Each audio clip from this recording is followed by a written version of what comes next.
જતો તો યુવક સત્સંગ દરમિયાન બરાબર અનુભવતો હતો કે સંતના વાક્યોમાં તેજ રહેલો છે, બળ છે, એમની વાણીમાં પવિત્રતા રહેલી છે, એમનું જીવન ખૂબ જ સુંદર અને પ્રસન્ન રહેલું છે. એ સંતને જોઈ અને એ સંતની સાથે સત્સંગ કરતા કરતા એ યુવકને અવારનવાર વિચાર આવતા કે આ મહાત્મા અંદરથી પણ પવિત્ર દેખાય છે અને બહારથી પણ પવિત્ર દેખાય છે. તો એ અંદરથી કેમ પવિત્ર રહી શકતા હશે અને બહારથી પણ કેમ પવિત્ર રહી શકતા હશે? એ યુવકને મનમાં પ્રશ્ન ઉઠતો. ક્યારેક એને થતું કે હું સંતને પૂછું કે આપ બહારથી પણ પવિત્ર કેમ રહી શકો છો અને અંદરથી પણ પવિત્ર કેમ રહી શકો છો?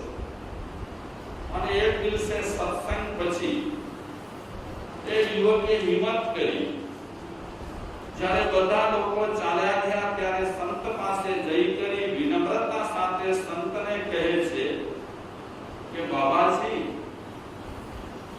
આપને તકલીફ ન હોય તો એક પ્રશ્ન પૂછવા માંગુ છું. તો બાબાજી કહે છે પૂછ. તો એ યુવક મહાત્માને પ્રશ્ન કરે છે કે હું જોઉં છું કેટલાય ટાઈમથી આપની પાસે સત્સંગ કરવા માટે આવું છું. આપની વાણીમાં પવિત્રતા છે, આપની વાણીમાં બળ છે અને આપ એકદમ પ્રસન્ન રહો છો. તો મારો પ્રશ્ન એ છે કે આપ અંદરથી કેમ પવિત્ર રહી શકો છો અને બહારથી પણ કેમ પવિત્ર રહી શકો છો? આ પ્રશ્ન છે મારો. બહારથી અને અંદરથી પવિત્ર કેમ રહી શકો છો? મહાત્મા કહે છે તારા પ્રશ્નનો જવાબ હું તને પછી આપીશ. પહેલા મને તારો હાથ આપ. તો એ સત્સંગી યુવકે મહાત્માની સામે હાથ ધર્યો. તો મહાત્મા એ યુવકનો હાથ જોવા લાગ્યા. હાથ જોતા જોતા યુવકને કહે છે કે અરર, પ્રશ્નનો જવાબ તો હું હમણાં નહીં આપું, પણ તારો હાથ જોયા પછી, તારા હાથની રેખાઓ જોયા પછી તને ગમશે નહીં એક એવી વાત કરું છું હું તને. યુવક કહે છે બાબાજી બોલો જે હોય તે. તો બાબાજી કહે છે આમ તો તારી હાથની જે રેખાઓ છે બધી સારી છે, એકદમ સારી રેખાઓ રહેલી છે, પણ તે પહેલી વખત હાથ બતાવ્યો છે કે બાબાજી આપને મેં પહેલી વખત હાથ બતાવ્યો છે, આપ શું કહેવા માંગો છો? મહાત્મા કહે છે આજથી 7ને દિવસે તારું મૃત્યુ થવાનું છે. અરે 7મે દિવસે મારું મોત થશે? કે જીયા, તારી રેખા બોલી રહી છે, તારી હસ્તરેખા બોલી રહી છે કે 7મે દિવસે તારું મોત થશે. બાબાજી એ યુવકને કહે છે કે હવે તારે કઈ પ્રશ્ન પૂછવા છે? આત્મા વિશે કઈ પૂછવું છે તારે? પરમાત્મા વિશે તારે કઈ પૂછવું છે? ધર્મ વિશે તારે કઈ પૂછવું છે? ધ્યાન વિશે તારે કઈ પૂછવું છે? સત્કાર્ય વિશે તારે કઈ પૂછવું છે? પૂછવું છે તારે કઈ? હવે પેલો ભાઈ કહે છે 7મે દિવસે મારું મોત? કે હા એ તો ચોક્કસ છે, તારી હસ્તરેખા બોલે છે, પણ મારું તો 7મે દિવસે મોત હોય તો મારે હવે બીજા કોઈ પ્રશ્ન પૂછવા જ નથી. આત્મા વિશે નથી પૂછવું, પરમાત્મા વિશે નથી પૂછવું, ધર્મ વિશે નથી પૂછવું, ધ્યાન વિશે નથી પૂછવું, સાધના વિશે નથી પૂછવું,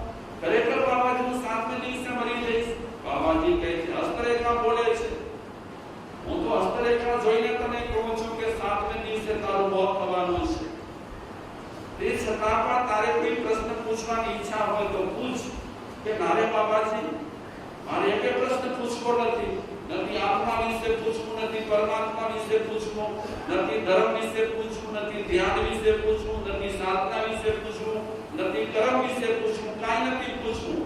હું પગે લાગુ છું, તમે રજા આપો. મહાત્મા કે તથાસ્તુ. એ ભાઈ પગે લાગી કરી ભાગ્યા ઘર તરફ. ઘરે પહોંચ્યા અને પોતાના રૂમમાં પલંગ પર સૂઈ ગયા. એના મગજમાં વાત કરવા લાગી કે બસ 7મે દિવસે મારું મોત થશે. હાય હાય, હવે બહુ દિવસ હું જીવવાનો નથી. 7મે દિવસે તો આ પાણી દુનિયામાંથી હું નીકળી જઈશ. એ યુવકને બહુ અફસોસ થવા લાગ્યો. ઘરવાળા જીવે છે કે આ ભાઈને શું થયું? એકાએક ઘરે આવી કરી અને રૂમમાં પલંગ પર સૂઈ ગયો. નથી કોઈની સાથે બોલતો, નથી કોઈની સાથે ચાલતો. એટલે ઘરવાળા યુવક પાસે જઈ કરી અને કહે છે, પૂછે છે, અરે શું થયું તને? તારી તબિયત નથી? ડેન્ગ્યુ આવી ગયો છે તને? શું તકલીફ શું છે તને? તાવ છે તને? પેટમાં કઈ તકલીફ રહેલી છે? માથું દુખે છે તારું? શું શરીરમાં શું તકલીફ રહેલી છે કે આપ એકાએક ઘરે આવી કરી અને તું પલંગ પર સૂઈ ગયો છે? તું કહીશ તો અમે કઈ ટ્રીટમેન્ટ કરાવીશું, ડોક્ટરને લઈ આવીશું, ઇન્જેક્શન અપાવીશું, દવા દારૂ આપીશું. તકલીફ શું છે તને બોલ. પેલો યુવક કહે છે, મને પૂછો નહીં, તમે પૂછો નહીં. અરે પેલા માણસો કહે છે, ઘરવાળા કહે છે, અમે પૂછીશું નહીં તો તું કહે. જો તું કહેતો હોય તો અમને પૂછવાની જરૂર નથી. તું નથી કહેતો એટલે તને અમે પૂછીએ છીએ કે ડેન્ગ્યુની કઈ તકલીફ છે તને? પેલો યુવક કહે છે કે ના, મને તાવ નથી, મને પેટમાં કઈ તકલીફ નથી, મારું માથું પણ દુખતું નથી, મારા શરીરમાં કોઈ તકલીફ રહેલી નથી. અરે ભાઈ, તારા શરીરમાં કઈ પણ તકલીફ ન હોય તો એકાએક રૂમમાં જઈ અને પલંગ પર આવી રીતે સૂતો પડ્યો છે.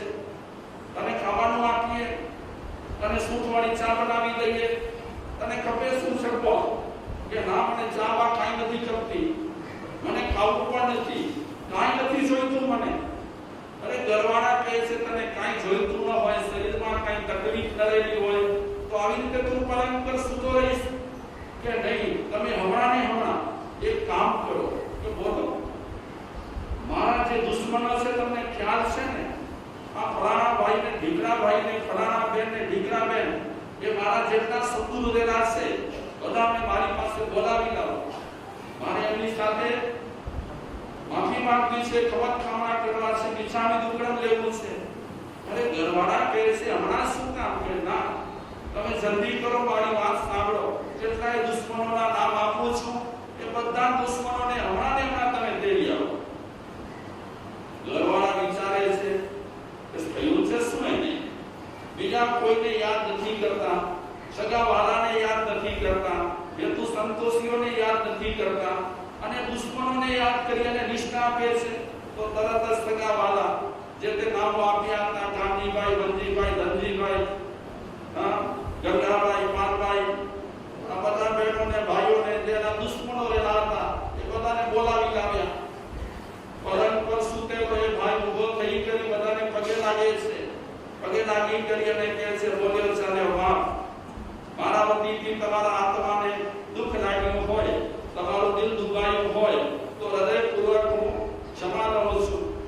ઘરવાળા વિચારે છે, આ તો સાવ ઢીલો થઈ ગયો છે, આટલો તો એ પહેલા નરમ હતો જ નહીં, ક્યારે જોયો નથી નરમ, આટલો નરમ થઈ ગયો.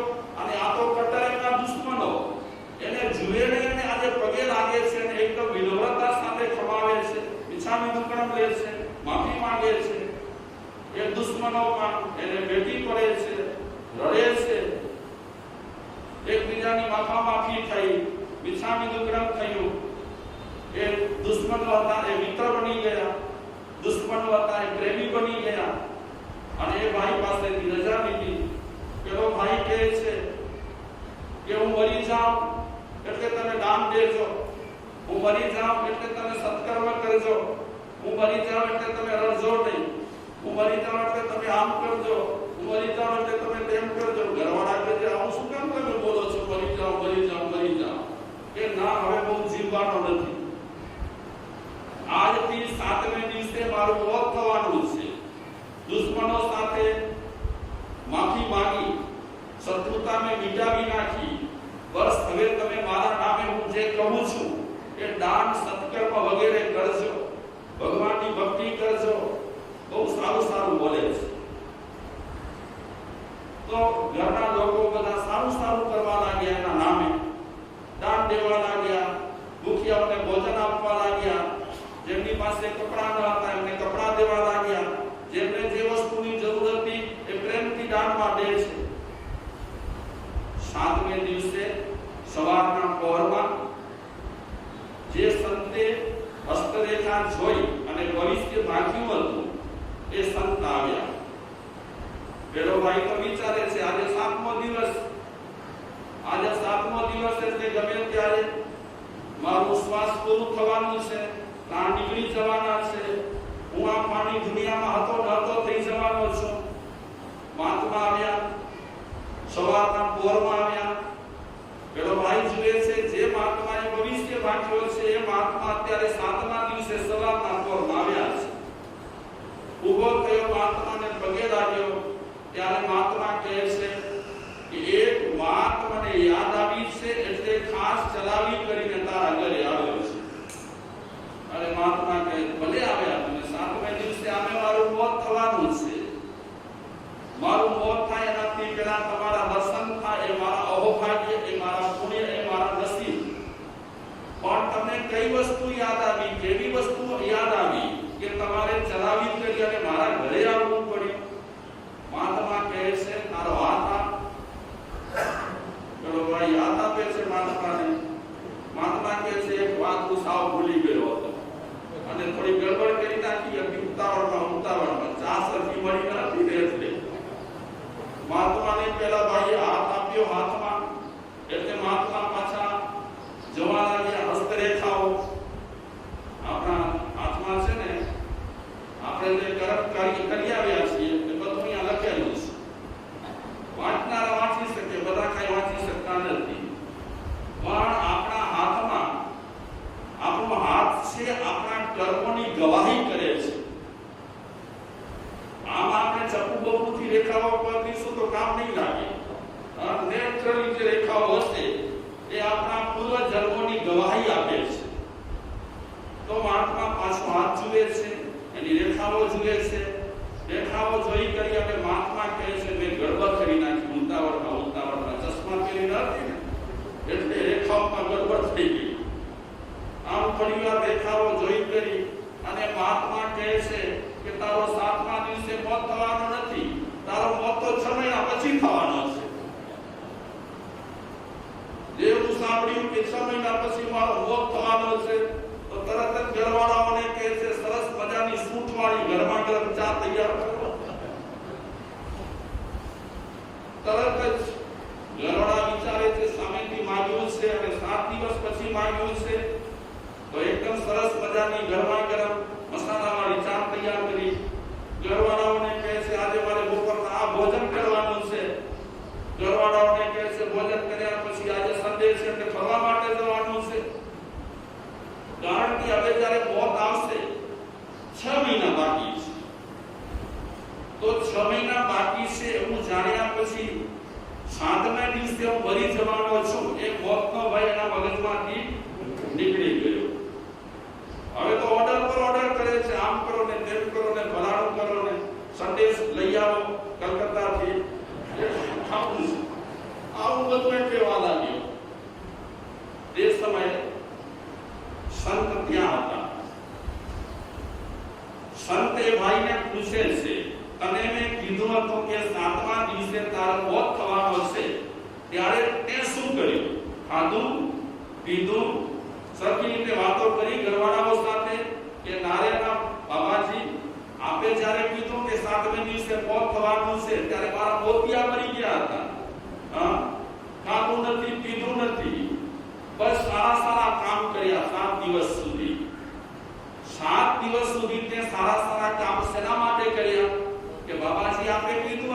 7મે દિવસે તમારો મોત થવાનો છે, એટલે મોતને નજર સામે રાખી કરી અને કે 7 દિવસ દરમિયાન સારા સારા કામ કર્યા. હવે તને કેવા વિચાર આવે છે?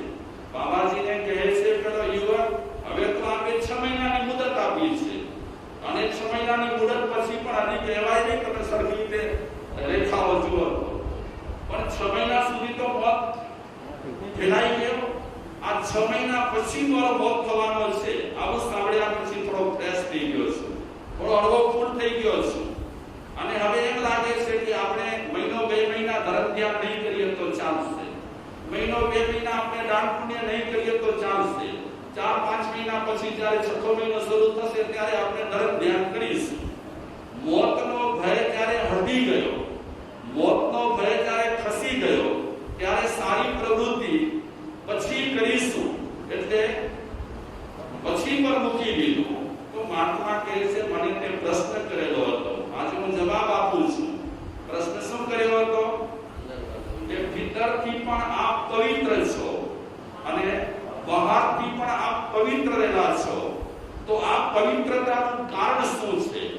તો એ મહાત્મા કહે છે પવિત્રતાનું કારણ એ જ છે, અને તો મેં 7મા દિવસે મોત થવાનો છે એવું કીધું હતું, પણ અમે તો એમ માનીએ છીએ ગમે તે ક્ષણે મોત થઈ શકે તેમ છે, ગમે તે ક્ષણે મૃત્યુ આવી શકે તેમ છે.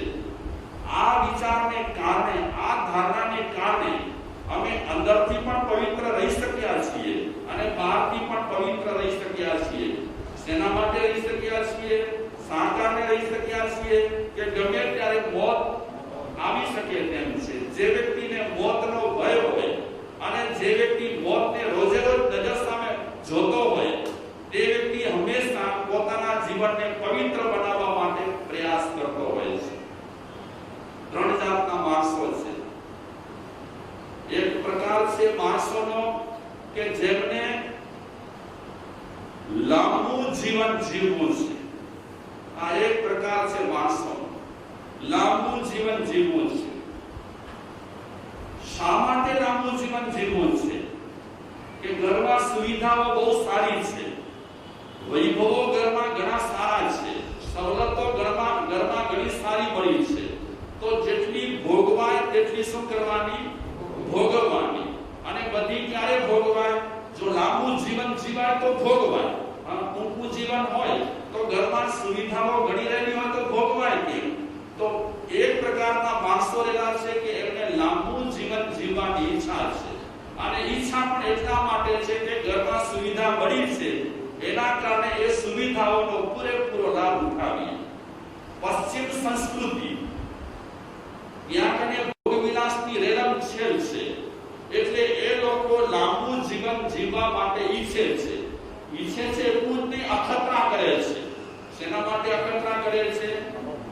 કે અમારું જીવન કેમ લંબાવાય.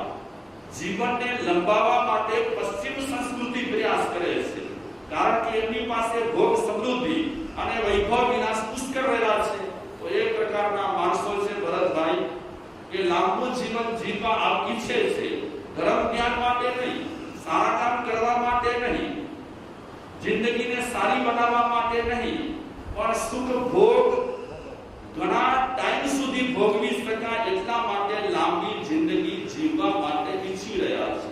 બીજા પ્રકારના માણસો છે, એમને જલ્દીમાં જલ્દી મૃત્યુ ખપે છે.